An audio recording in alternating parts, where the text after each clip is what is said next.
A 15-year-old girl in Little Rock, Arkansas was shot and killed by a 48-year-old man by the name of Willie Noble after she took part in a prank that took place around 1 a.m. in the morning just this past weekend. Now, the 15-year-old was with 3 other teenagers in the vehicle, and they were doing a retaliation prank. It turns out that Willie Noble's 16-year-old son had pranked them during Halloween, so they drove by and started egging a car that was parked in front of Noble's home. Well, Noble heard, and he walked out with a gun and opened fire. Unfortunately, he did shoot and kill the 15-year-old, but no one else died. There were some minor injuries that the driver of the vehicle suffered from, but other than that, everyone else is okay at this point. But he has been charged with first-degree murder, committing a terrorist act, and aggravated assault. I remember we egged our friend's cars senior year. Right, and it was a prank just like this one, almost identical. Like, haha, isn't it funny? And we had a competition of who could like destroy the other person's car worse. No real damage, but like, you know, the syrup and the eggs and all that stuff, and then you'd go wash it the next day. That's what these kids said too. Mm-hmm. He had done a similar prank on them. They were giving him strike back, eggs and all. But everybody in this country has a gun, so out comes a gun, and there goes another 15-year-old girl. Dead. Because we're obsessed with guns. I hear guns keep us safer. I haven't almost seen any stories where they keep us safer. I've seen a million stories where they kill innocent people, but I heard it has nothing to do with guns. I mean, that guy, look, he probably came out rushing to protect his son, right? But his son wasn't outside. It was 1 a.m. There was literally no one to protect.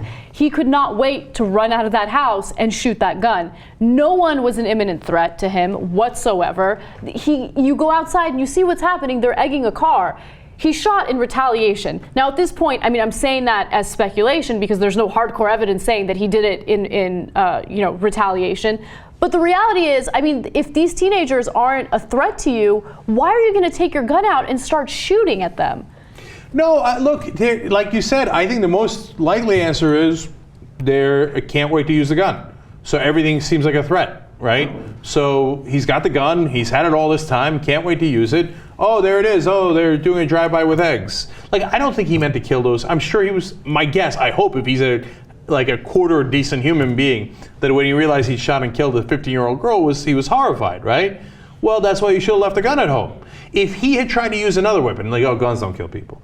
If he tried to go and knife her, he would have realized, oh, that's a 15-year-old girl, right? And probably wouldn't have knifed her.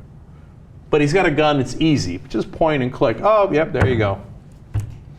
And now she's dead. Well, thankfully, he is facing charges.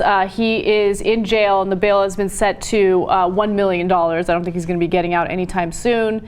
And I'm glad that he's going to be brought to justice. At least we have that in this case. You know, at least it's not a situation where they let him go because he said, oh, you know what, I was defending myself. This was me standing my ground. So we'll see what ends up happening with this case. But it's disgusting. It's disgusting to know that teenagers are getting killed for being teenagers. Because I did the same thing. As our senior prank, we toilet papered the entire school, right? So an administrator can walk out and shoot you? No, look, it's unfortunately, you have these stories about, oh my God, the kidnappers and the child molesters and stuff. Actually, we just found out about them, right? We didn't know about them as much. It's not that there's more of them now. But is there more shootings? Yes, there is, right? So, because everybody's got a gun and they're ready to use it. So now, I mean, am I going to let my kids do pranks or whatever? Am I going to let them go trick-or-treating by themselves? I'm not having them knock on anybody's door. This country is nuts. You knock on somebody's door, you got a 10% chance of getting blown away by a shotgun, right? So, yeah, well, enjoy the America. We used to give blueberry pies when people moved in. Now you don't want to go anywhere near your neighbors because you don't know which one of them is going to murder you.